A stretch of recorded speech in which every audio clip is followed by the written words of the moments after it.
नमस्ते। कभी सोचा है हमारा शरीर अंदर से खुद को साफ कैसे रखता है? सुनने में अजीब लगे, पर हमारे अंदर एक कमाल की वेस्ट मैनेजमेंट टीम काम कर रही है। तो चलिए आज इसी टीम से मिलते हैं और देखते हैं ये काम कैसे करती है।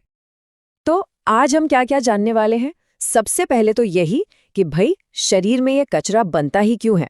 फिर मिलेंगे हमारे मेन क्लीनिंग सेंटर यानी किडनी से। उसके बाद जरा और अंदर झांकेंगे लाखों माइक्रोफिल्टर्स की दुनिया में। और हाँ, ये भी देखेंगे कि अगर ये सिस्टम फेल हो जाए तो क्या होता है। आखिर में एक नजर डालेंगे कि पौधे अपना कचरा कैसे ठिकाने लगाते हैं। ठीक है, तो शुरू करते हैं सबसे पहले और सबसे जरूरी सवाल से कि आखिर हमारे शरीर को इस पूरी साफ सफाई की जरूरत पड़ती ही क्यों है। देखिए, हमारा शरीर एक फैक्ट्री की तरह है जो 24 घंटे काम करती है। एनर्जी बनती है, नई नई सेल्स बनती हैं, मतलब प्रोडक्शन फुल स्विंग में है। लेकिन किसी भी फैक्ट्री की तरह यहाँ भी कुछ बाय प्रोडक्ट्स या कह लें कि कचरा भी बनता है। तो सवाल यही है कि इस कचरे का होता क्या है। और इसका जवाब है उत्सर्जन यानी एक्सक्रीशन। ये वो प्रोसेस है जिसके जरिए शरीर अपने अंदर बने जहरीले और बेकार के सामान को बाहर फेंकता है। और ये बहुत जरूरी है, क्योंकि अगर ये कचरा अंदर जमा होता गया ना, तो समझ लीजिए ये हमारे लिए जहर बन सकता है। तो ये कचरा है क्या असल में? इसमें मेनली होता है यूरिया और यूरिक एसिड। ये वो चीजें हैं जो प्रोटीन के पचने के बाद बच जाती हैं। इनके अलावा शरीर में जो फालतू का पानी और नमक होता है, वो भी इसी कचरे का हिस्सा है। तो अब जब हम जान गए हैं कि कचरा क्या है, तो चलिए मिलते हैं इस पूरे क्लीनिंग ऑपरेशन के सुपर हीरो से, हमारे शरीर का मेन क्लीनिंग सेंटर, हमारी किडनीज। तो ये पूरा सिस्टम काम कैसे करता है? देखिए, इसमें होती हैं 2 किडनी जो हमारे मेन फिल्टर हैं। फिर इनसे जुड़ती हैं 2 पतली पतली ट्यूब्स जिन्हें यूरेटर्स या मूत्रवाहिनी कहते हैं। ये पाइपलाइन की तरह काम करती हैं। ये कचरे को यानी यूरिन को एक स्टोरेज टैंक में ले जाती हैं, जिसे ब्लैडर या मूत्राशय कहते हैं।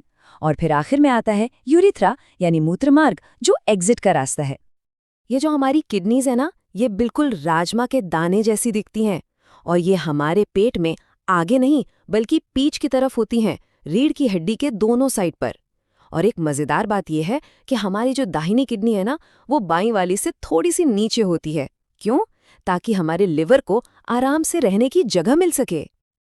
अच्छा, तो मोटा मोटा प्रोसेस बहुत सिंपल है। सबसे पहले जिसमें कचरा मिला हुआ है वो खून किडनी के अंदर आता है। फिर किडनी एक सुपर फिल्टर की तरह उसे छानकर एकदम साफ कर देती है। अब जो साफ खून है वो वापस शरीर में चला जाता है अपना काम करने, और जो कचरा है मतलब यूरिन, उसे ब्लैडर में भेज दिया जाता है जमा होने के लिए। और ये साइकिल लगातार चलता रहता है। लेकिन सवाल तो ये है कि किडनी के अंदर ऐसा क्या जादू है कि वो खून को इतनी अच्छी तरह साफ कर पाती है। इसका जवाब जानने के लिए हमें थोड़ा जूम इन करना पड़ेगा, मतलब माइक्रोस्कोपिक लेवल पर जाना पड़ेगा। जरा सोचिए, हमारी हर एक किडनी के अंदर करीब करीब 10 लाख, जी हाँ, 10 लाख छोटे छोटे फिल्टर यूनिट्स होते हैं। इन्हीं को नेफ्रॉन कहते हैं। और असल में यही है किडनी की असली जान, असली फौज। नेफ्रॉन को एक बहुत ही हाईटेक चाय की छन्नी की तरह समझिए। जब खून इस छन्नी से तेजी से गुजरता है, तो प्रेशर की वजह से पानी, नमक, यूरिया जैसी सारी छोटी छोटी चीजें तो छनकर नीचे निकल जाती हैं। लेकिन खून के जो बड़े और जरूरी हिस्से हैं, जैसे रेड ब्लड सेल्स और प्रोटीन्स, वो छन्नी में ही रह जाते हैं। लेकिन कहानी में एक ट्विस्ट है। पहली बार छानने में ना, कचरे के साथ साथ कुछ काम की चीजें भी छन जाती हैं, जैसे ग्लूकोज, अमीनो एसिड्स और जरूरी पानी। अब हमारा शरीर इतना भी बेवकूफ नहीं है कि इन कीमती चीजों को यूं ही फेंक दे। तो वो क्या करता है? वो इन सभी काम की चीजों को दोबारा सोखकर वापस खून में मिला लेता है ना कमाल की रिसाइकलिंग। तो ये सिस्टम तो वहीं वाकई में लाजवाब है। लेकिन सोचिए, क्या हो अगर ये हमारे सफाई कर्मी या हमारे नेफ्रॉन्स अचानक काम करना बंद कर दे, मतलब एक तरह से हड़ताल पे चले जाए। अगर ऐसा होता है, मतलब किडनी काम करना बंद कर देती है, तो शरीर के अंदर जहर जमा होना शुरू हो जाता है। ये कचरा खून में घुलता रहता है, जिससे शरीर में सूजन आ सकती है, ब्लड प्रेशर बेकाबू हो सकता है, और अगर इसे संभाला ना जाए तो ये जानलेवा भी हो सकता है। खुशकिस्मती से आज मेडिकल साइंस के पास इसका एक उपाय है, जिसे डायलिसिस कहते हैं। इसमें क्या होता है कि एक मशीन को शरीर से जोड़ा जाता है। ये मशीन खून को शरीर से बाहर निकालती है, उसे फिल्टर करके साफ करती है और फिर साफ खून को वापस शरीर में भेज देती है। मतलब जो काम किडनी को करना था वो अब एक मशीन कर रही है। डायलिसिस के अलावा कुछ ज्यादा गंभीर मामलों में एक और पक्का इलाज है, किडनी ट्रांसप्लांट। इसमें किसी डोनर की स्वस्थ किडनी को मरीज की खराब किडनी की जगह लगा दिया जाता है। वैसे एक बात यह भी है कि इंसान एक स्वस्थ किडनी के सहारे भी पूरी तरह से नॉर्मल जिंदगी जी सकता है। ये सब यही दिखाता है कि ये छोटे से अंग हमारे लिए कितने कितने ज्यादा जरूरी हैं। ठीक है, तो ये तो हुई इंसानों की बात। लेकिन कभी सोचा है कि पेड़ पौधे अपना वेस्ट कैसे मैनेज करते हैं? उनके पास तो कोई किडनी नहीं होती। तो चलिए अब जरा देखते हैं कि वो अपना कचरा कैसे बाहर निकालते हैं। पौधों के तरीके बड़े मजेदार हैं। उनके पास जो एक्स्ट्रा पानी होता है उसे वो भाप बनाकर अपनी पत्तियों से उड़ा देते हैं। इसे ट्रांसपीरेशन कहते हैं। कुछ वेस्ट प्रोडक्ट्स को वो अपनी पत्तियों में या पेड़ की छाल में स्टोर कर लेते हैं और जब पत्तियां झड़ती हैं तो कचरा भी साथ चला जाता है। और कभी-कभी तो वो गोंद या रेजिन के रूप में भी अपने वेस्ट को तने से बाहर निकाल देते हैं। तो चलिए, खत्म करने से पहले एक आखिरी सवाल। क्या कोई अंदाजा लगा सकता है कि हमारी ये छोटी छोटी किडनीज हर दिन कितना खून फिल्टर करती होंगी? जवाब सुनकर शायद यकीन न हो। हमारी दोनों किडनी मिलकर रोजाना लगभग 180 लीटर खून साफ करती हैं। जी हाँ, 180 लीटर्स। ये सच में हमारे शरीर के वो गुमनाम हीरो हैं जो बिना रुके, बिना थके 24 घंटे हमारे लिए काम करते रहते हैं। नमस्ते। चलिए आज जीवन की सबसे बड़ी लॉजिस्टिक्स चुनौती को समझते हैं कि आखिर ये जीव अपने अंदर जरूरी सामान पहुंचाते कैसे हैं। सुनने में तो ये सवाल बड़े सीधे लगते हैं, है ना? लेकिन इनके जवाब में ही प्रकृति की कुछ सबसे शानदार इंजीनियरिंग रणनीतियां छिपी हुई हैं। और इसी कमाल की प्रक्रिया का एक नाम है जैविक परिवहन।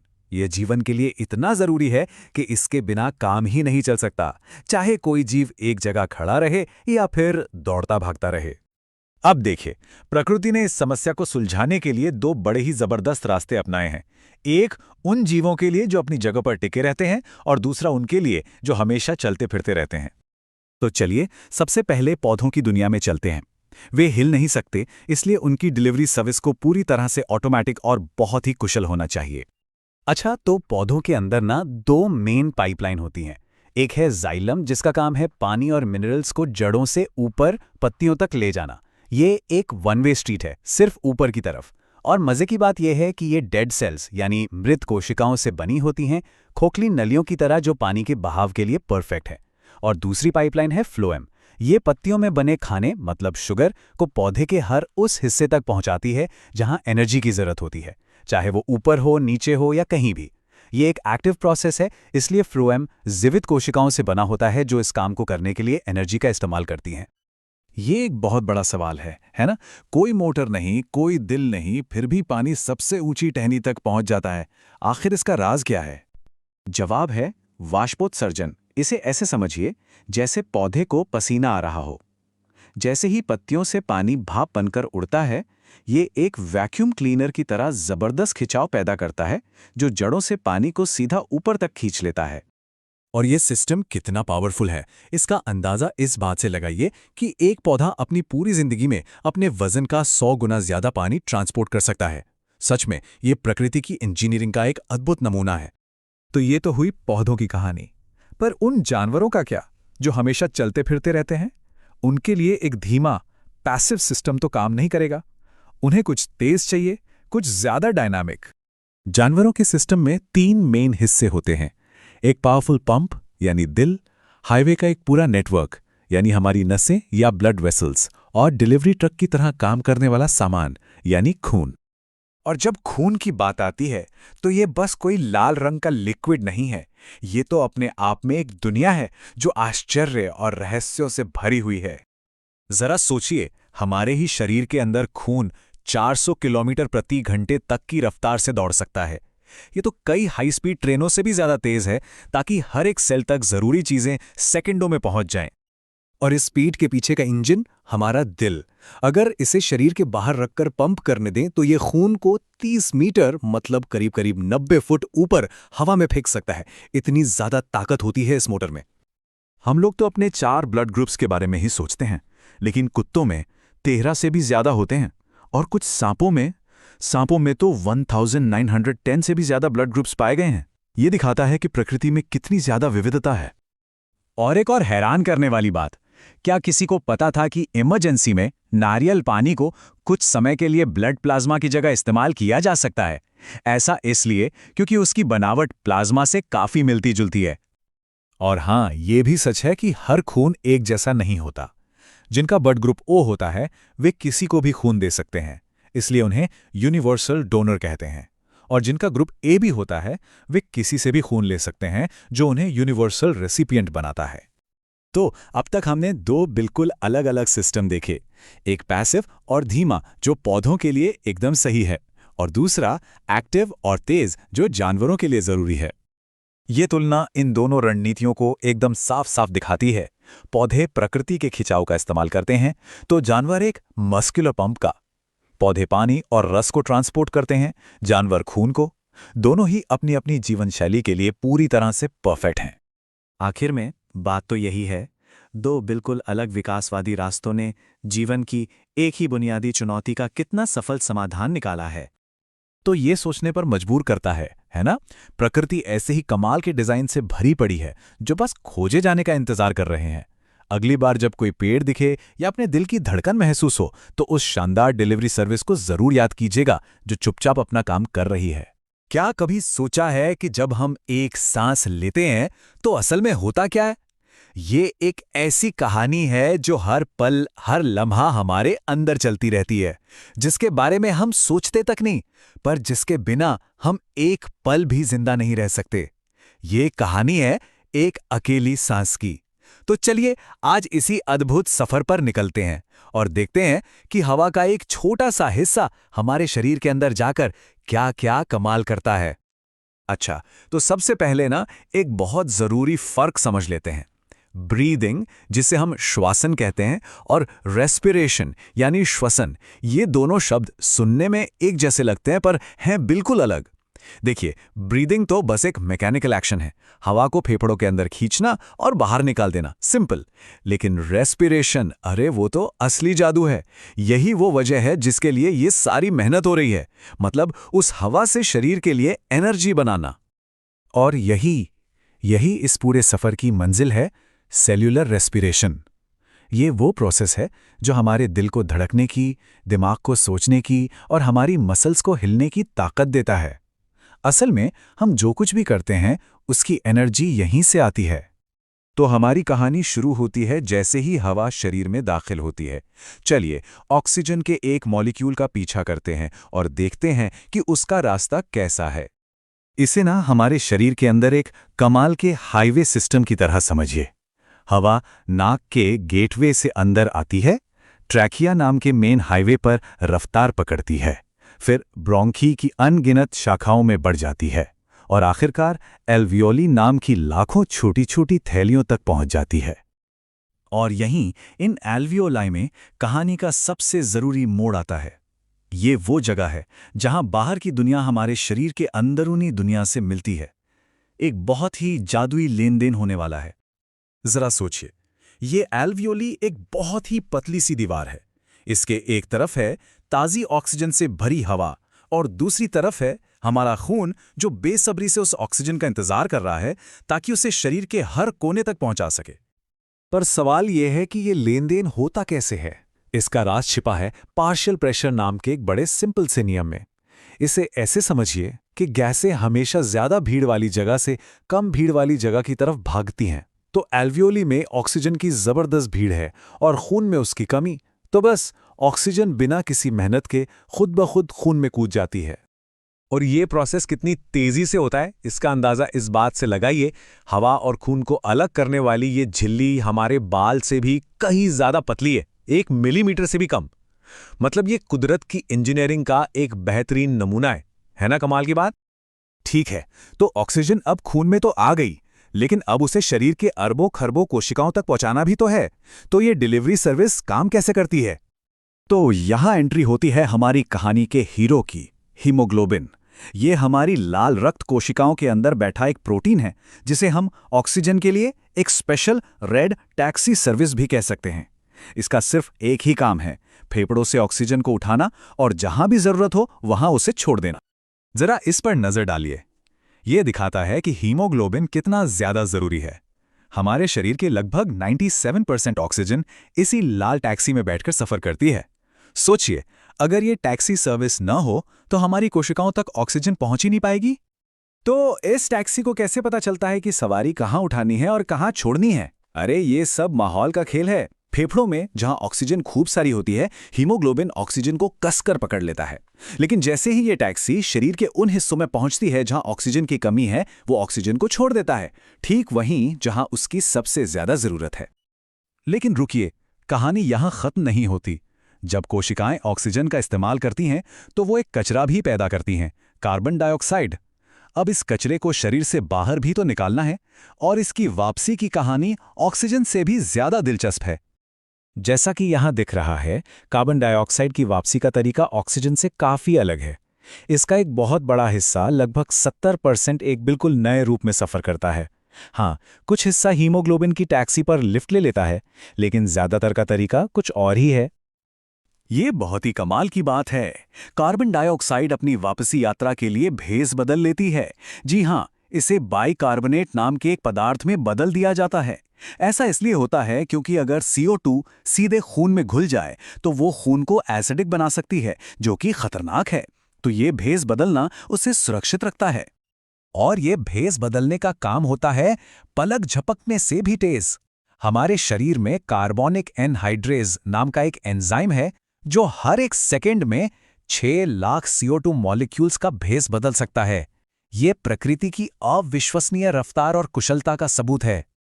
तो अब तक हमने ये पूरा का पूरा जटिल सिस्टम देखा। हवा का अंदर आना, गैसों का लेन देन, डिलीवरी और फिर कचरे की वापसी। पर सबसे हैरान करने वाली बात यह है कि ये सब कुछ अपने आप होता है, एक ऑटो पायलट मोड पर। तो सवाल यह है कि इसे कंट्रोल कौन कर रहा है? यही तो सबसे बड़ा सवाल है। आखिर वो कौन सा ट्रिगर है, वो कौन सा अलार्म है जो हमारे शरीर को बताता है कि चलो अब अगली सांस लेने का वक्त हो गया है? और इसका जवाब शायद थोड़ा चौंकाने वाला हो। हमारे दिमाग के पिछले हिस्से में एक कंट्रोल सेंटर है जो सब कुछ संभालता है, और जो चीज इसे अगली सांस लेने का सिग्नल देती है वो ऑक्सीजन की कमी नहीं, बल्कि खून में कार्बन डाइऑक्साइड का बढ़ना है। इस बात को फिर से समझिए। हमारा शरीर सांस इसलिए नहीं लेता कि उसे और ऑक्सीजन चाहिए, बल्कि इसलिए लेता है क्योंकि उसे बढ़ते हुए कार्बन डाइऑक्साइड से छुटकारा पाना है।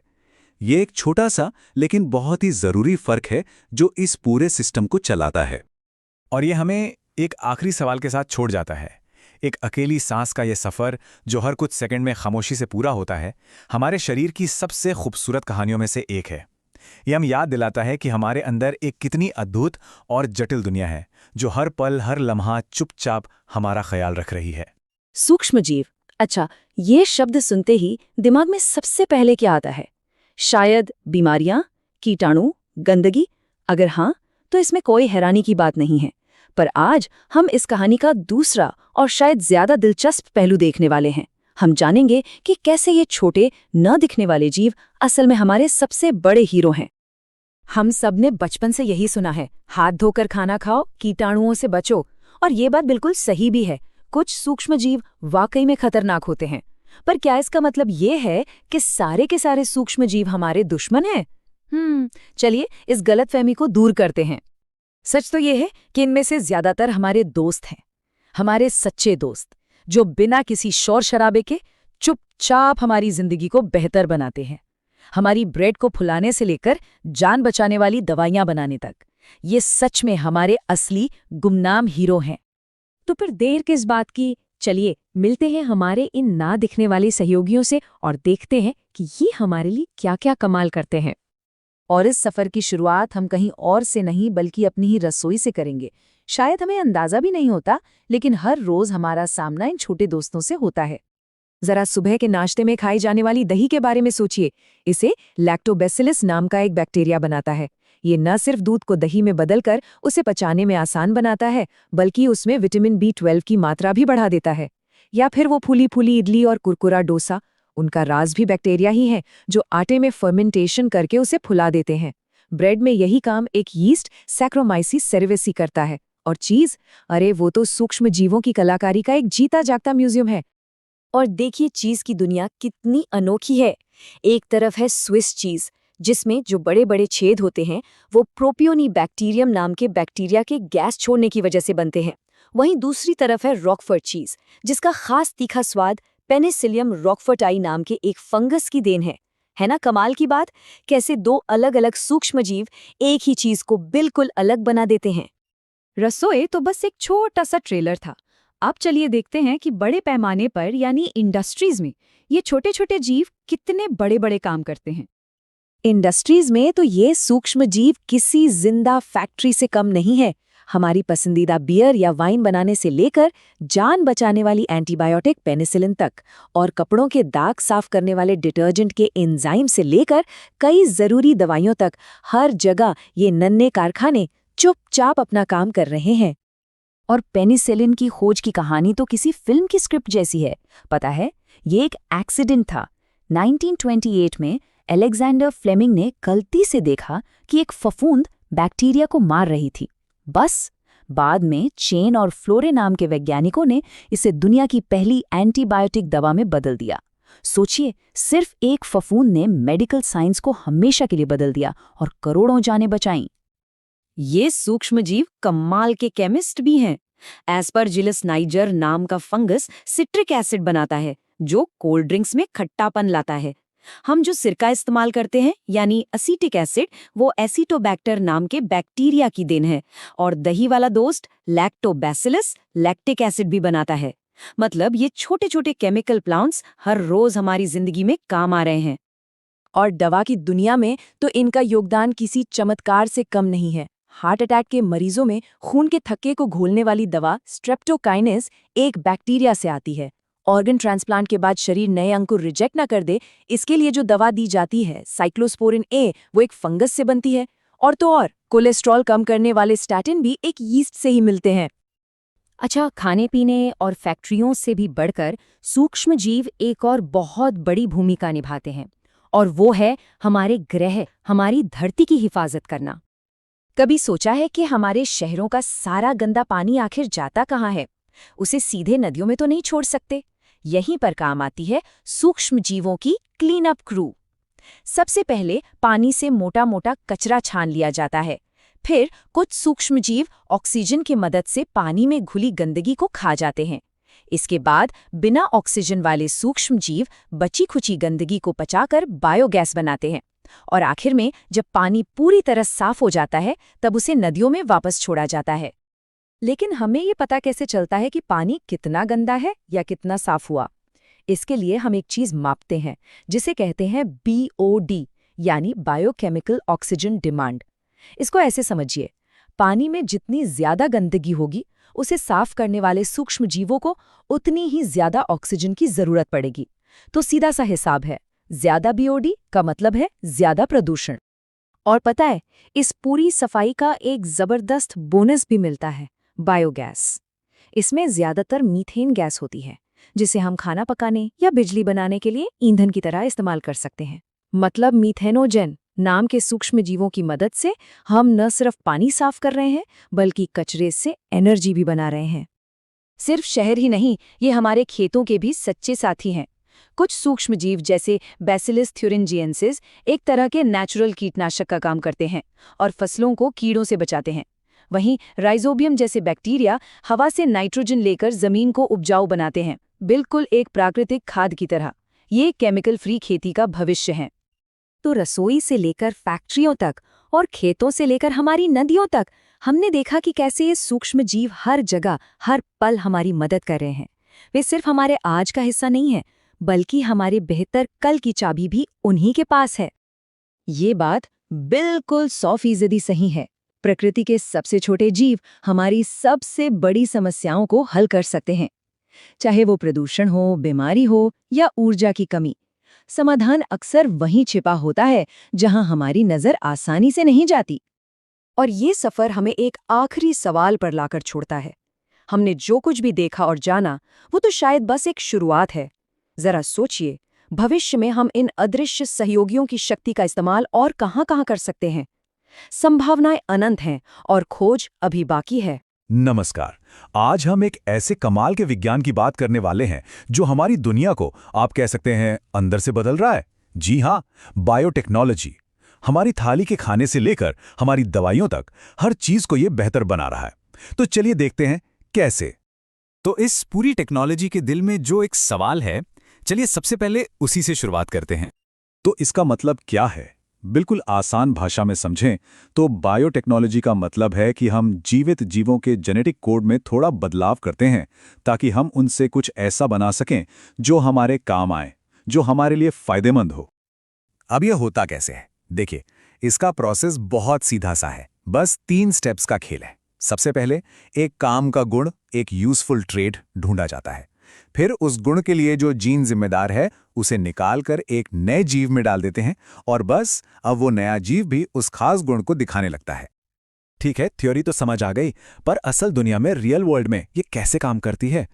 तो चलिए सबसे पहले चलते हैं खेतों में, यानी एग्रीकल्चर के फील्ड में। देखिए, यहाँ सबसे बड़ी चुनौती क्या है? हमारी लगातार बढ़ती आबादी का पेट भरना। अब देखिए, खेती में एक बहुत बड़ी समस्या है कीड़े मकोड़े, मतलब पेस्ट्स। ये वो दुश्मन है जो रातों रात पूरी की पूरी फसल तबाह कर सकते हैं। तो इसका सलूशन कमाल का है सच में। वैज्ञानिकों ने क्या किया? उन्होंने एक बैक्टीरिया से, जिसका नाम है बैसिलस thuringiensis या बीटी, एक जीन उधार लिया। अब इस जीन की खासियत यह है कि ये कुछ खास कीड़ों के लिए जहर बनाता है। तो बस इस जीन को उठाकर पौधे में डाल दिया, जैसे कि कपास या मक्के में। नतीजा, एक ऐसा पौधा जो अपनी सुरक्षा खुद करता है और केमिकल स्प्रे की जरूरत भी कम हो जाती है। और कमाल की बात यह है कि ये कितना स्पेसिफिक है। आप देखिए, अलग अलग कीड़ों को टारगेट करने के लिए अलग अलग क्राइजीन का इस्तेमाल होता है।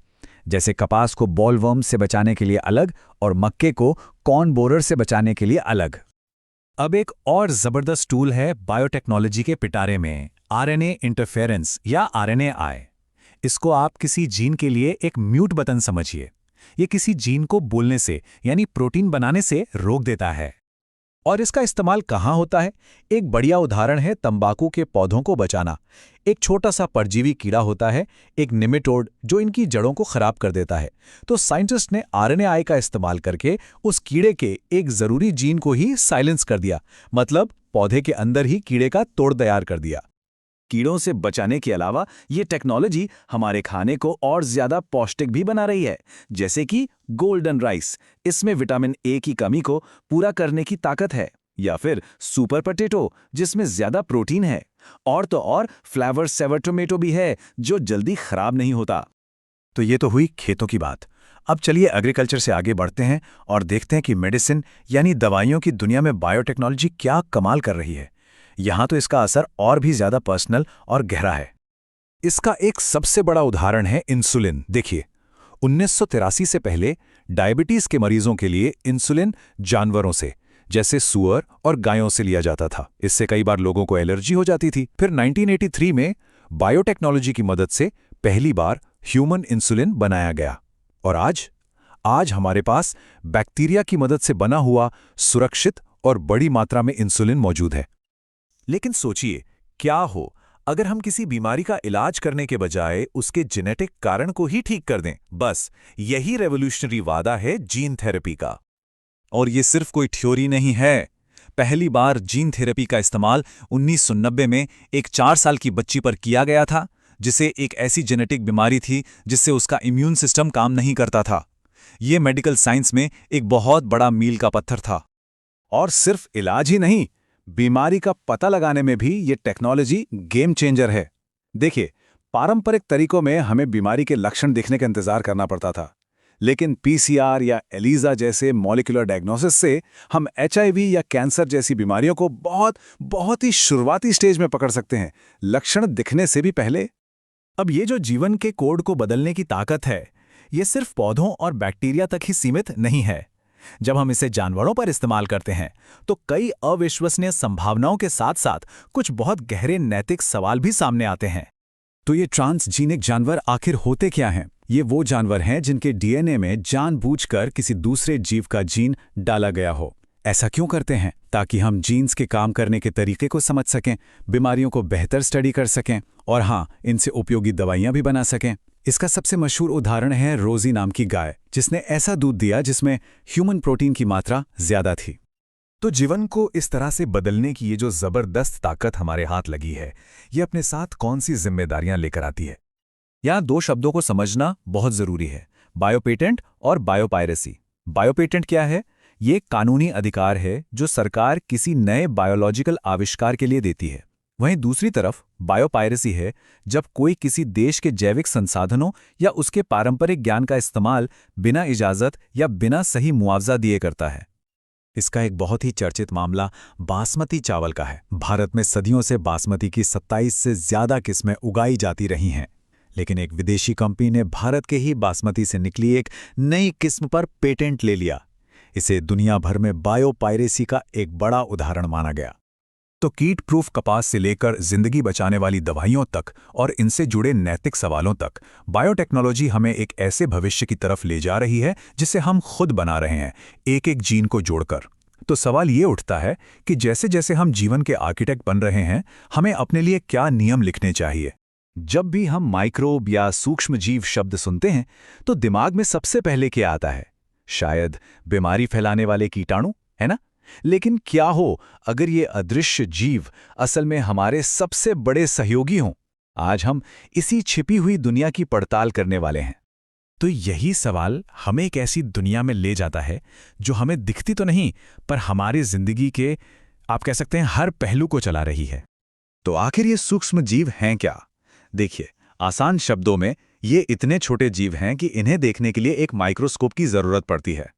मतलब एक अकेला माइक्रोब तो दिखेगा नहीं, लेकिन जब लाखों करोड़ों एक साथ आ जाते हैं, एक कॉलोनी बना लेते हैं, तब हमें वो दिखाई देते हैं। सबसे बढ़िया उदाहरण दही का जमना।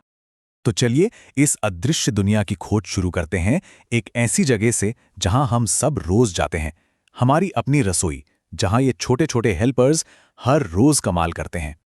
सबसे क्लासिक एग्जाम्पल है दूध से दही का बनना। होता क्या है कि लैक्टिक एसिड बैक्टीरिया, जिन्हें हम LAB भी कहते हैं, वो दूध में मौजूद प्रोटीन को जमा देते हैं, उसे गाढ़ा बना देते हैं। और पता है सबसे कमाल की बात क्या है?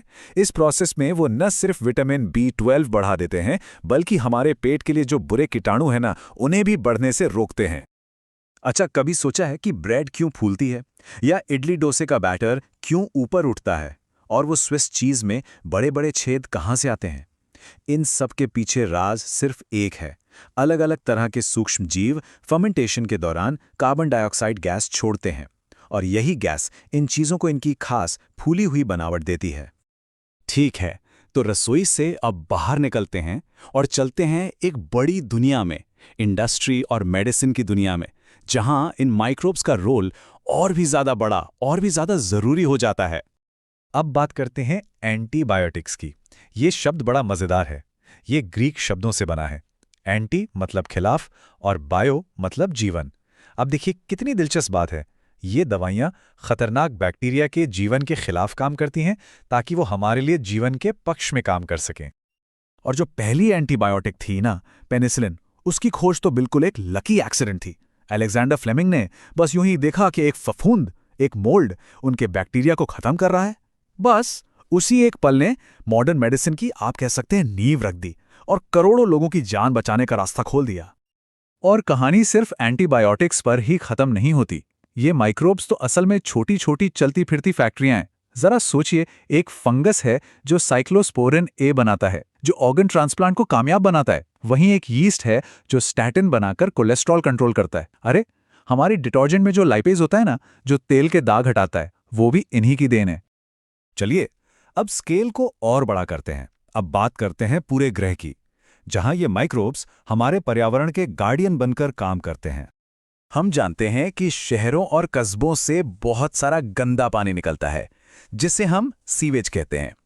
इसे सीधे नदियों में तो बहा नहीं सकते ना, तो इसे पहले सीवेज ट्रीटमेंट प्लांट्स यानी STPs में साफ किया जाता है। और ये सफाई का काम होता है 2 स्टेप्स में। पहला स्टेप जो है वो पूरी तरह से फिजिकल है। इसको ऐसे समझिए कि जैसे गंदे पानी को एक बड़ी सी छन्नी से छान लिया, ताकि उसमें से बड़े बड़े टुकड़े, तैरता हुआ कूड़ा और भारी कंकड़ पत्थर अलग हो जाएं। अब आता है असली काम, सेकेंडरी ट्रीटमेंट में। यहाँ पर हमारे हीरो यानी बैक्टीरिया और फंगस के झुंड, जिन्हें फ्लॉक्स कहते हैं, पानी में घुले हुए सारे ऑर्गेनिक कचरे को अपना खाना बना लेते हैं। ये बिल्कुल एक नेचुरल क्लीनिंग प्रोसेस है, जिससे ये माइक्रोब्स हमारे लिए करते हैं।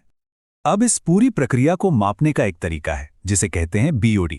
अगर आसान भाषा में समझें तो ये पानी में मौजूद कचरे के लिए माइक्रोब्स की भूख को मापता है। मतलब उन्हें कचरा साफ करने के लिए जितनी ऑक्सीजन चाहिए, बस वही है BOD।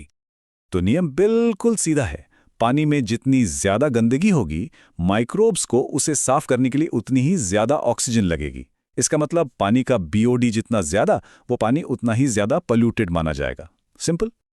और कहानी यहां भी खत्म नहीं होती। पानी साफ करने के बाद जो कीचड़ या एक्टिवेटेड स्लज बचता है, वो भी बेकार नहीं जाता। दूसरे तरह के बैक्टीरिया, जिन्हें मीथेनोजेन कहते हैं, इस कचरे को खाते हैं और बनाते हैं बायोगैस, जो कि ज्यादातर मीथेन होती है। मतलब कचरे से क्लीन एनर्जी। चलिए, पानी से अब जमीन की तरफ चलते हैं, खेती बाड़ी की ओर।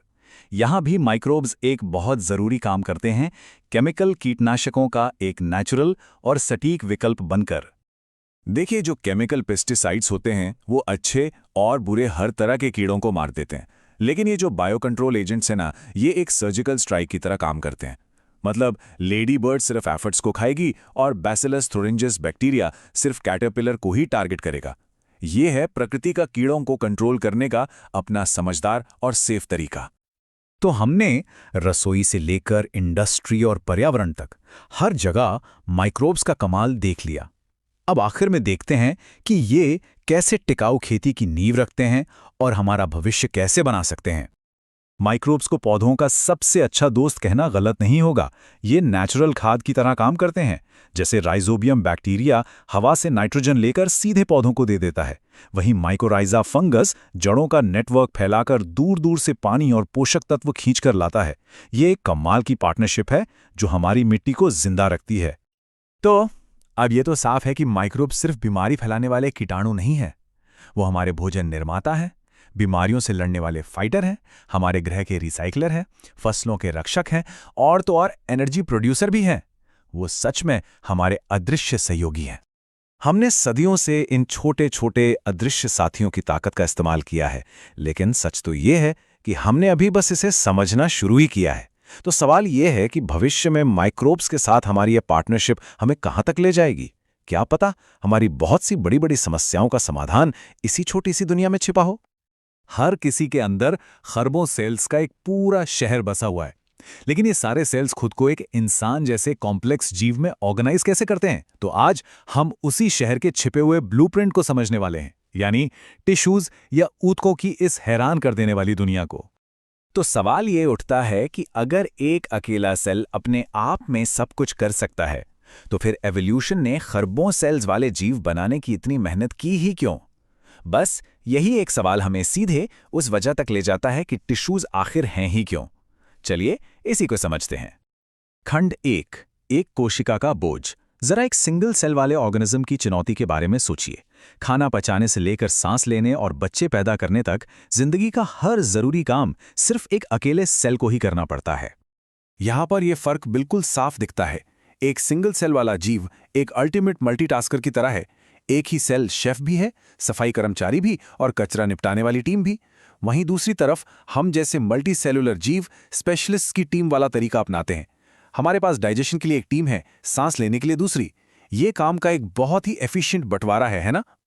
खंड 2, जीवन का श्रम विभाजन। तो जिंदगी ने इस कॉम्प्लेक्सिटी की प्रॉब्लम को कैसे सुलझाया? एक बहुत ही शानदार आइडिया के साथ, जिसे हम कहते हैं स्पेशलाइजेशन या विशेषज्ञता। हर सेल को सब कुछ करने के बजाय उन्होंने कामों को आपस में बांट लिया। इसे समझने के लिए एक शादी की टीम के बारे में सोचिए। केटरर सिर्फ खाना बनाता है, डेकोरेटर सिर्फ सजावट करता है और म्यूजिशियन सिर्फ म्यूजिक पर ध्यान देता है। हर कोई अपना काम बेहतरीन तरीके से करता है क्योंकि वो सिर्फ एक ही काम पर फोकस करते हैं। हमारे शरीर में सेल्स बिल्कुल इसी तरह काम करते हैं। और जब ये एक्सपर्ट सेल्स एक साथ ग्रुप बना लेते हैं तो उसे हम कहते हैं टिश्यू या ऊतक। इसे एक ही स्किल सेट वाले प्रोफेशनल्स की एक टीम के तौर पर सोचें, जो सभी एक ही गोल के लिए मिलकर काम कर रहे हैं। फॉर्मूला बड़ा सिंपल है, एक जैसी कोशिकाएं एक ग्रुप में एक खास काम करने के लिए। ठीक है, तो अब हम जानते हैं कि टिश्यू क्या है। तो चलिए अब शरीर को बनाने वाले 4 मेन एनिमल टिश्यूज के एक छोटे से टूर पर चलते हैं।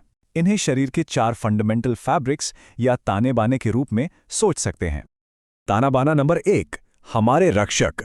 सबसे पहले आते हैं हमारे प्रोटेक्टर्स यानी एपिथेलियल टिश्यू या उपकला ऊतक।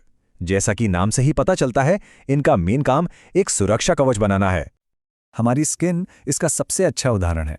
ये ना सिर्फ हमें बाहरी दुनिया से बचाती है, बल्कि इसमें हील होने की कमाल की शक्ति भी होती है।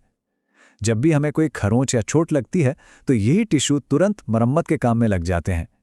इनके रीजेनरेशन की ये जो कैपेसिटी है वो सभी टिश्यूज में सबसे ज्यादा है और इसी वजह से हम मामूली कटने छिलने से जल्दी ठीक हो जाते हैं।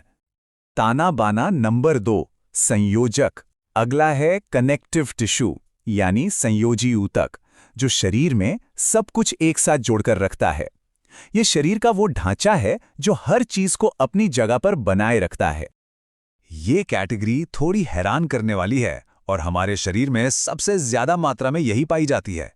इसमें वो चीजें तो हैं ही जिनकी हम उम्मीद करते हैं, जैसे कि ठोस हड्डियां, लेकिन एक ऐसी चीज भी है जो शायद चौंका दे, वो है हमारा खून।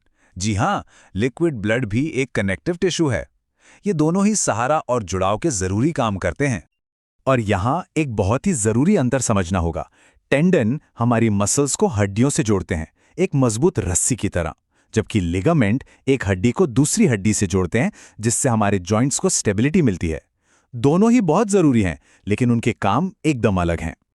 ताना बाना नंबर 3, गति चालक। अब बात करते हैं उन टिश्यूज की जो हमें चलाते हैं, यानी मस्कुलर टिश्यू या पेशीय ऊतक। हमारे शरीर में हर तरह की हरकत, चलने से लेकर दिल के धड़कने तक, इन्हीं की वजह से मुमकिन है। और इसमें भी दिल की मांसपेशी तो सच में एक पहेली जैसी है। इसकी बनावट हमारे हाथ पैर की वॉलंटरी मसल्स की तरह धारीदार होती है, लेकिन इसका काम पूरी तरह से इनवॉलंटरी है। मतलब ये हमारी मर्जी के बिना काम करती है। स्ट्रक्चर और फंक्शन का यही अनोखा कॉम्बिनेशन इसे बिना थके लगातार काम करने की शक्ति देता है। ताना बाना नंबर 4, संदेशवाहक। और आखिर में आता है हमारा चौथा ताना बाना, नर्वस टिश्यू यानी तंत्रिका ऊतक। ये हमारे शरीर का हाई स्पीड कम्युनिकेशन नेटवर्क है, जो दिमाग से संदेशों को हमारे शरीर के हर कोने तक पहुंचाता है। न्यूरॉन्स से बना ये नेटवर्क बिजली की रफ्तार से काम करता है, लेकिन यहीं इसकी सबसे बड़ी कमजोरी भी छिपी है। हमारी तेजी से ठीक होने वाली त्वचा के बिल्कुल उलट नर्वस टिश्यू में खुद को रिपेयर करने की क्षमता लगभग ना के बराबर होती है। और यही वो वजह है कि दिमाग या रीढ़ की हड्डी में लगी चोट के परिणाम अक्सर परमानेंट होते हैं। खंड 4, पौधे एक अलग डिजाइन। तो हमने जानवरों का ब्लूप्रिंट देख लिया, जो मूवमेंट के लिए डिजाइन किया गया है, लेकिन उस जिंदगी का क्या जो एक जगह स्थिर रहती है? टिश्यू स्पेशलाइजेशन का सिद्धांत तो पौधों में भी है, लेकिन पौधे इसका इस्तेमाल बिल्कुल अलग तरह की चुनौतियों से निपटने के लिए करते हैं। चलिए पता लगाते हैं। और यहां अंतर बहुत साफ है। एनिमल टिश्यूज गतिशीलता के लिए बने हैं, जिसमें बहुत ज्यादा एनर्जी की जरूरत होती है। पौधे क्योंकि वो एक जगह रहते हैं, इसलिए वे स्ट्रक्चर और सपोर्ट को प्राथमिकता देते हैं। उनकी ग्रोथ पूरे शरीर में एक जैसी नहीं होती, बल्कि कुछ खास हिस्सों में ही होती है, और उनका पूरा सिस्टम कम एनर्जी खर्च करने के लिए बना होता है। तो अगली बार जब आप खुद को या किसी पौधे को देखें, तो उस अदृश्य, जटिल और खूबसूरत टीम वर्क के बारे में सोचिएगा जो सतह के ठीक नीचे चल रहा है। ये सवाल भी सोचिएगा कि अभी इसी पल हर जीवित चीज के अंदर और कौन सी छोटी छोटी टीमें हैं जो जिंदगी को मुमकिन बनाने के लिए लगातार काम कर रही हैं। कभी सोचा है कि एक बहुत बड़ा सा पेड़, एक नन्हा सा मशरूम और हम इंसान, इन सब में आखिर कॉमन क्या है? मतलब ऐसी कौन सी एक चीज है जो इन सबको एक दूसरे से जोड़ती है? आज हम जीवन के इसी सबसे गहरे रहस्य, इसी बुनियादी कड़ी को समझने वाले हैं। देखिए, ये तीनों देखने में कितने अलग अलग लगते हैं ना। एक तरफ आसमान को छूता हुआ पेड़, दूसरी तरफ जमीन से निकला एक छोटा सा मशरूम, और फिर हम इंसान। सोचिए, इनमें क्या एक जैसा हो सकता है? जवाब जितना सिंपल है उतना ही हैरान भी कर देता है। तो इस सवाल का जवाब है कोशिका। जी हां, सेल। वो इतनी छोटी सी इकाई जो असल में जीवन की हर इमारत की ईंट होती है। यही है लाइफ का असली बिल्डिंग ब्लॉक। तो आखिर ये कोशिका है क्या चीज? अगर एकदम सिंपल भाषा में समझें तो ये किसी भी जिंदा चीज की सबसे छोटी, सबसे बेसिक यूनिट है। इसको स्ट्रक्चरल यूनिट कहते हैं, मतलब हमारे शरीर का पूरा ढांचा इसी से बनता है। और फंक्शनल यूनिट भी, मतलब जिंदा रहने के लिए जो भी जरूरी काम है वो सब यही करती है। और हाँ, इन छोटी छोटी यूनिट्स को स्टडी करने के लिए साइंस की एक पूरी ब्रांच है जिसे कहते हैं साइटोलॉजी। सच पूछिए तो ये अपने आप में एक बहुत ही कमाल की और बहुत बड़ी दुनिया है। पर एक मिनट, सवाल ये उठता है कि हमें इन सेल्स के बारे में पता चला कैसे? मतलब कौन था वो जिसने पहली बार इस अनदेखी दुनिया में झांकने की हिम्मत की? चलिए जानते हैं उन खोजों की दिलचस्प कहानी। तो ये कहानी शुरू होती है साल 1665 में। एक साइंटिस्ट थे रॉबर्ट हुक। उन्होंने अपने बनाए माइक्रोस्कोप से कॉर्क का एक टुकड़ा देखा। उन्हें उसमें मधुमक्खी के छत्ते जैसे छोटे छोटे कमरे दिखे, पर वो सब बेजान थे, मतलब डेड सेल्स। असली मजा तो आया इसके लगभग 10 साल बाद, 1674 में, जब एंटनी वॉन ल्यूवेनहॉक ने पहली बार जिंदा तैरती हुई कोशिकाओं को देखा। वो एक बिल्कुल ही अलग दुनिया थी। तो इन दोनों साइंटिस्ट्स का काम बहुत ही जबरदस्त था। हुक ने उन खाली कमरों को सेल नाम दिया, जिसका मतलब ही होता है छोटा कमरा। और दूसरी तरफ ल्यूवेनहॉक ने तो हमें बैक्टीरिया और दूसरे माइक्रो ऑर्गेनिजम्स की एक पूरी नई दुनिया ही दिखा दी। सच कहें तो इन दोनों खोजों ने बायोलॉजी की पूरी दिशा ही बदल कर रख दी। अच्छा, तो क्या सारे सेल्स एक ही साइज के होते हैं? बिल्कुल भी नहीं। इनके साइज में इतना ज्यादा फर्क होता है कि सुनकर यकीन करना मुश्किल हो जाता है। चलिए अब जरा दुनिया की सबसे छोटी और सबसे बड़ी कोशिका से मिलते हैं। दुनिया का जो सबसे छोटा सेल है वो है माइकोप्लाज्मा नाम का एक बैक्टीरिया। इसका साइज सिर्फ 0.1 माइक्रोमीटर होता है। अंदाजा लगाइए, ये इतना छोटा है कि एक पिन की नोक पर इसके जैसे लाखों सेल्स आ सकते हैं। और अब स्केल के दूसरे एंड पर चलते हैं। दुनिया का सबसे बड़ा सेल है शुतुरमुर्ग का अंडा। जी हां, ऑस्ट्रिच का एग। इसका साइज 170 मिलीमीटर तक हो सकता है और इसे देखने के लिए किसी माइक्रोस्कोप की जरूरत नहीं पड़ती। और ये जो साइज की वैरायटी है, ये सिर्फ दुनिया भर में ही नहीं है, हमारे अपने शरीर के अंदर भी ऐसा ही है। हमारी बॉडी की सबसे लंबी कोशिका है नर्व सेल, सबसे बड़ी है ओवम यानी फीमेल एग सेल, और सबसे छोटी है स्पर्म सेल। अब देखिए, साइज में इतना फर्क होने के बाद भी दुनिया की सारी कोशिकाओं को हम मोटे तौर पर 2 मेन डिजाइन में बांट सकते हैं। इन्हें आप लाइफ के 2 अलग अलग ब्लूप्रिंट्स की तरह समझ सकते हैं। एक है प्रोकैरियोटिक और दूसरा यूकैरियोटिक। इन दोनों में जो सबसे बड़ा और मेन फर्क है वो है न्यूक्लियस का, यानी केंद्रक का। प्रोकैरियोटिक सेल्स बहुत सिंपल होते हैं, उनमें कोई असली वेल डिफाइंड न्यूक्लियस नहीं होता, जबकि यूकैरियोटिक सेल्स ज्यादा कॉम्प्लेक्स होते हैं और उनमें एक मेम्ब्रेन से घिरा हुआ प्रॉपर न्यूक्लियस होता है। हम इंसान, जानवर, पेड़ पौधे, हम सब यूकैरियोटिक सेल्स से ही बने हैं। तो हमने सेल्स के टाइप तो समझ लिए, पर सवाल यह है कि लाइफ की इन ईंटों को प्रोटेक्ट कौन करता है? इनकी बाहरी दीवारें और दरवाजे कैसे होते हैं? चलिए अब इसे समझते हैं। देखिए, सेल्स की प्रोटेक्शन के लिए आम तौर पर 2 लेयर्स होती हैं। सबसे बाहर की तरफ एक मजबूत सेल वॉल या कोशिका भित्ति हो सकती है। ध्यान दीजिएगा, ये हो सकती है, मतलब ये हर सेल में नहीं होती। इसके अंदर एक लचीली सेल मेम्ब्रेन या कोशिका झिल्ली होती है, और ये हर सेल में जरूर होती है। तो ये जो सेल वॉल है, ये सिर्फ पौधों में, फंगस में और बैक्टीरिया में मिलती है। और मजे की बात यह है कि सब में ये अलग अलग चीज से बनी होती है। एक बात पक्की है, एनिमल सेल्स में ये हार्ड आउटर कवरिंग, ये सेल वॉल नहीं होती। अब बात करते हैं सेल मेम्ब्रेन की, जो हर एक सेल में होती है। ये ना एक बहुत ही स्मार्ट गेटकीपर की तरह काम करती है। यही डिसाइड करती है कि कौन सी जरूरी चीजें सेल के अंदर आएंगी और कौन सी बेकार चीजें बाहर जाएंगी। तो अब तक हम ये तो समझ गए कि सेल जो है वो लाइफ का बिल्डिंग ब्लॉक है, लेकिन ये बात हमें एक और भी ज्यादा मजेदार सवाल पर लाकर खड़ा कर देती है कि अगर हर जिंदा चीज सेल से बनी है, तो फिर ये सेल खुद किस चीज से बना है? इस सवाल का जवाब हमें बायोलॉजी की एक और भी गहरी और फैसिनेटिंग। हमारा शरीर वाकई एक कमाल की मशीन है, पर कभी सोचा है कि ये आखिर बना किस चीज से है? तो चलिए आज हम शरीर के उन 4 बेसिक बिल्डिंग ब्लॉक्स के बारे में जानते हैं जो हमारे होने की वजह है। ये हैं हमारे मास्टर टिश्यूज। सोचिए जरा, खरबों अरबों सेल्स एक साथ मिलकर काम कर रहे हैं ताकि ये शरीर चल सके। ये सब कुछ इतनी परफेक्टली ऑर्गेनाइज कैसे हैं? इस कमाल के मैनेजमेंट का राज छिपा है टिश्यूज में। देखिए, हमारे शरीर का जो ऑर्गेनाइजेशन है वो एक हायरार्की की तरह है। सबसे नीचे हैं सेल्स यानी कोशिकाएं। जब एक जैसी सेल्स एक टीम बनाती हैं तो वो बन जाता है टिश्यू। फिर अलग अलग टिश्यू मिलकर बनाते हैं कोई ऑर्गन, जैसे कि हमारा दिल। और जब कई ऑर्गन्स मिलकर एक बड़ा काम करते हैं तो बनती है ऑर्गन सिस्टम, जैसे डाइजेस्टिव सिस्टम। और आखिर में ये सारे सिस्टम्स मिलकर बनाते हैं हमारा पूरा शरीर। तो फिर ये टिश्यू यानी ऊतक असल में है क्या? इसे ऐसे समझिए कि एक ही काम करने वाली सेल्स की एक टीम है।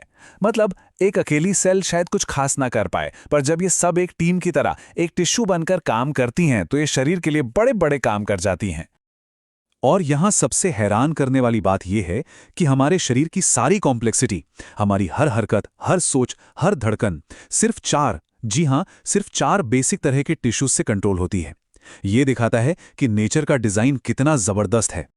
तो चलिए शुरू करते हैं इन 4 में से पहले वाले से। यह है शरीर का सुरक्षा कवच, एपिथेलियल टिश्यू या उपकला ऊतक। ये हमारी बॉडी की फर्स्ट लाइन ऑफ डिफेंस है। आपको ये टिश्यू हर जगह मिलेगा। ये हमारी स्किन की बाहरी परत बनाता है और अंदर से हमारे सारे ऑर्गन्स को भी कवर करता है। इसकी खासियत ये है कि इसकी सेल्स एक दूसरे से इतनी मजबूती से चिपकी होती है जैसे ईंटों की दीवार हो, जो एक सॉलिड प्रोटेक्शन देती है। अब देखिए, इसकी बनावट इसके काम पर डिपेंड करती है। जिन जगहों पर चीज़ों को आसानी से आर पार जाना होता है, जैसे हमारे फेफड़ों में, वहाँ सेल्स की बस एक पतली लेयर होती है।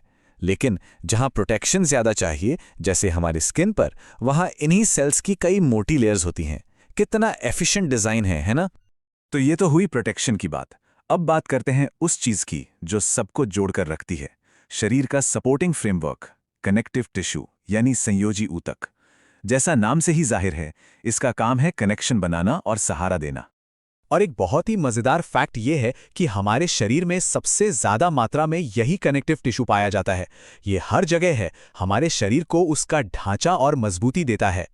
इसकी वैरायटी तो कमाल की है। सोचिए, लिक्विड ब्लड से लेकर मजबूत हड्डी तक और फ्लेक्सिबल कार्टिलेज से लेकर फैट तक, ये सब के सब कनेक्टिव टिश्यू के ही अलग अलग रूप हैं। अच्छा, इन 2 नामों में लोग अक्सर कंफ्यूज हो जाते हैं, लिगामेंट्स और टेंडन्स। तो इसे आसान बनाते हैं। याद रखिए, लिगामेंट हड्डी को हड्डी से जोड़ता है ताकि हमारे जॉइंट्स स्टेबल रहें, और टेंडन वो हमारी मसल्स को हड्डी से जोड़ता है जिससे हम मूव कर पाते हैं। ओके, तो हमने कवरिंग और सपोर्टिंग की बात कर ली। अब बारी है उन टिश्यूज की जो असल में एक्शन करते हैं, जो हमें चलने, फिरने और कम्युनिकेट करने की ताकत देते हैं। मस्कुलर टिश्यू यानी मांसपेशीय ऊतक हमारे शरीर का असली इंजन है। इसके अंदर खास तरह के प्रोटीन्स होते हैं जो एक स्प्रिंग की तरह सिकुड़ और फैल सकते हैं, और यही कॉन्ट्रैक्शन है जो हमारी हर मूवमेंट को पॉसिबल बनाता है, पलक झपकाने से लेकर दौड़ने तक। अब मांसपेशियां भी 3 तरह की होती हैं, पर मजे की बात यह है कि हम सिर्फ एक ही तरह की मसल को अपनी मर्जी से कंट्रोल कर सकते हैं। ये है स्केलेटल मसल्स। बाकी जो हमारे ऑर्गन्स में स्मूथ मसल्स हैं और हमारे दिल की कार्डियक मसल्स हैं, वो अपने आप बिना हमारी मर्जी के काम करती रहती हैं। और अब आते हैं हमारे चौथे और आखिरी मास्टर टिश्यू पे, शरीर का अपना कम्युनिकेशन नेटवर्क, नर्वस टिश्यू यानी तंत्रिका ऊतक। ये न्यूरॉन्स नाम के स्पेशल सेल से बना है जो बिजली की स्पीड से सिग्नल भेजते हैं। ये सचमुच हमारे शरीर का अपना सुपरफास्ट इंटरनेट है। तो देखा आपने, हमारे स्किन के प्रोटेक्शन से लेकर हमारे ब्रेन की कॉम्प्लेक्स वायरिंग तक, ये चारों टिश्यू एक ऑर्केस्ट्रा की तरह परफेक्ट तालमेल में काम करते हैं ताकि हम जिंदा रहें और एक्टिव रहें। तो अगर इसे आसान शब्दों में समराइज करें तो एपिथेलियल टिश्यू का काम है कवरिंग, कनेक्टिव टिश्यू का काम है सपोर्टिंग, और मस्कुलर और नर्वस टिश्यू का काम है कंट्रोलिंग। कवरिंग, सपोर्टिंग और कंट्रोलिंग, यही हैं हमारे शरीर के 4 पिलर्स। ये सोचना ही कितना कमाल का है ना, कि बस ये 4 तरह के टिश्यू मिलकर वो सब कुछ बनाते हैं जो हम हैं। हमारी हर खूबी, हर एहसास, सब कुछ ये सोचने पर मजबूर करता है कि हमारा शरीर अगला कौन सा अनदेखा चमत्कार करने की तैयारी। कभी सोचा है कि खाने का एक निवाला शरीर के अंदर क्या कमाल की यात्रा करता है? आज हम इसी अद्भुत सफर पर निकलने वाले हैं, एक ऐसी प्रक्रिया जो हर पल हमारे अंदर बिना रुके चलती ही रहती है। ये एक ऐसा सवाल है जिस पर हम ज्यादातर ध्यान नहीं देते, है ना? लेकिन इसका जवाब किसी साइंस फिक्शन फिल्म से कम नहीं है। चलिए आज इस रहस्य से पर्दा उठाते हैं और समझते हैं कि ये पूरी कहानी आखिर है क्या। तो सबसे बुनियादी सवाल, आखिर पाचन की जरूरत ही क्यों है? देखिए, हमारे शरीर को हर काम के लिए ईंधन चाहिए, मतलब एनर्जी। लेकिन जो खाना हम खाते हैं वो उस फॉर्म में नहीं होता जिसे हमारा शरीर सीधे सीधे इस्तेमाल कर ले। इसे ऐसे समझिए कि हमारा पाचन तंत्र एक तरह की रिफाइनरी है। ये मुश्किल भोजन को, मान लीजिए रोटी के टुकड़े को, छोटे छोटे पोषक तत्वों में तोड़ता है। ये वो पोषक तत्व हैं जिन्हें हमारी कोशिकाएं एनर्जी के लिए इस्तेमाल कर सकती हैं। ठीक वैसे ही जैसे एक बड़ी लकड़ी सीधे आग नहीं पकड़ती, उसे छोटे टुकड़ों में बदलना पड़ता है। तो आसान भाषा में कहें तो पाचन एक ब्रेकडाउन प्रोसेस है। इसका बस एक ही मकसद है, भोजन में छिपी हुई एनर्जी को अनलॉक करना, ताकि हमारा शरीर चल सके, बढ़ सके और खुद को ठीक रख सके। तो चलिए इस सफर की शुरुआत करते हैं। और हमारी यात्रा का पहला स्टॉप है हमारा मुंह। जी हाँ, पाचन का सारा खेल यहीं से शुरू हो जाता है। यहाँ पे ना एक साथ दो तरह का काम होता है। एक है मैकेनिकल, यानी भोजन को चबाकर छोटे टुकड़ों में तोड़ना, और दूसरा है केमिकल, जहाँ असली जादूगर यानी रसायन अपना काम शुरू करते हैं। अब देखिए हमारे दांत भी क्या कमाल की टीम है। सामने के दांत यानी इंसाइजर खाने को काटने के लिए हैं, साइड के नुकीले कैनाइन उसे फाड़ने के लिए, और पीछे के प्रीमोलर और मोलर उसे पीसकर एकदम लुगदी बना देने के लिए हैं। मतलब हर किसी का अपना एक खास काम है। लेकिन सिर्फ चबाना तो बस शुरुआत है। असली एक्शन तब शुरू होता है जब इसमें रसायन मिल जाते हैं। हमारी लार, जिसे हम अक्सर सिर्फ पानी समझते हैं, वो असल में बहुत शक्तिशाली एंजाइम्स का एक कॉकटेल है। इसका मतलब क्या हुआ? इसका मतलब ये है कि पाचन पेट में नहीं बल्कि मुंह में ही शुरू हो जाता है। टाइलिन नाम का एंजाइम स्टार्च को यहीं तोड़ना शुरू कर देता है, और लाइसोजाइम खाने में आए कीटाणुओं से लड़ता है। ये हमारा पहला डिफेंस सिस्टम है। अच्छा, तो अब भोजन अच्छी तरह चबा लिया गया है और लार में मिल चुका है। अब ये अपनी यात्रा के अगले पड़ाव के लिए तैयार है। खाने की नली से नीचे फिसलते हुए ये पहुंचता है एक एसिड चैम्बर में। तो यात्रा जारी है और भोजन अब हमारे जे शेप के अंग यानी पेट में पहुंचता है। यहाँ पर उसे एक बिल्कुल ही अलग माहौल का सामना करना पड़ता है। पेट का माहौल बहुत ही ज्यादा एसिडिक होता है। यहाँ मौजूद हाइड्रोक्लोरिक एसिड इतना ताकतवर होता है कि खाने के साथ आए लगभग सभी कीटाणुओं को खत्म कर देता है। ये एक तरह का सैनिटाइजेशन प्रोसेस है जो शरीर अपने आप करता है। और एक मज़ेदार बात यह है कि पेट में कार्बोहाइड्रेट का पाचन रुक जाता है। इसका मेन फोकस होता है प्रोटीन को पचाना। पेप्सिन नाम का एक एंजाइम यहाँ प्रोटीन को छोटे छोटे टुकड़ों में तोड़ना शुरू करता है। चलिए अब इस कहानी के सबसे जरूरी हिस्से पर आते हैं, छोटी आंत। अगर पाचन एक फिल्म है तो ये उसका क्लाइमैक्स है। यहीं पर पाचन का असली और सबसे बड़ा काम होता है। पेट से निकला हुआ आधा पचा भोजन, जो अब एक गाढ़े पेस्ट जैसा बन गया है, जिसे काइम कहते हैं, वो अब छोटी आंत की लंबी घुमावदार सुरंग में दाखिल होता है। और ये जानकर हैरानी होगी कि छोटी आंत लगभग 6 मीटर यानी करीब 20 फीट लंबी होती है। इतनी ज्यादा लंबाई का कारण ये है कि भोजन को पोषक तत्व सोखने के लिए ज्यादा से ज्यादा समय और जगह मिल सके। और यहाँ देखने को मिलता है शानदार टीम वर्क। छोटी आंत ये सारा काम अकेले नहीं करती। लिवर और अग्न्याशय जैसे दोस्त भी अपने अपने शक्तिशाली जूस भेजकर इसकी मदद करते हैं, ताकि कार्बोहाइड्रेट, प्रोटीन और फैट सब कुछ पूरी तरह से पच सकें। तो बस यही वो पल है जिसका इंतजार था। भोजन अब अपने सबसे सरल रूप में टूट चुका है, ग्लूकोज, एमिनो एसिड और फैटी एसिड में। और अब ये पोषक तत्व छोटी आंत की दीवारों से सोखकर खून में मिल जाते हैं, ताकि शरीर के हर एक हिस्से तक एनर्जी पहुंच सके। तो सारे काम की चीजें तो सोख ली गईं, लेकिन अब जो बचा खुचा माल है उसका क्या? खैर, उसकी यात्रा अभी खत्म नहीं हुई है।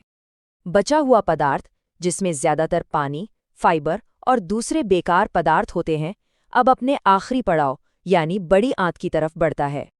यहाँ कोई खास पाचन नहीं होता। बड़ी आंत का मुख्य काम एक रीसाइक्लिंग प्लांट जैसा है। ये बचे हुए सामान में से ज़्यादा पानी को वापस सोख लेती है ताकि शरीर में पानी की कमी ना हो। और इसी के साथ भोजन की यह यात्रा अपने अंत पर पहुंचती है। जरा सोचिए, ये पूरी प्रक्रिया कितनी जटिल और शानदार है, जो हमारे शरीर में हर रोज अपने आप चलती रहती है। तो आइए एक नज़र में इस पूरी यात्रा को फिर से देखें। मुंह से शुरुआत हुई, पेट के एसिड से गुजरते हुए छोटी आंत में सारे पोषक तत्व सोख लिए गए और आखिर में बड़ी आंत में पानी की रिसाइकलिंग हुई।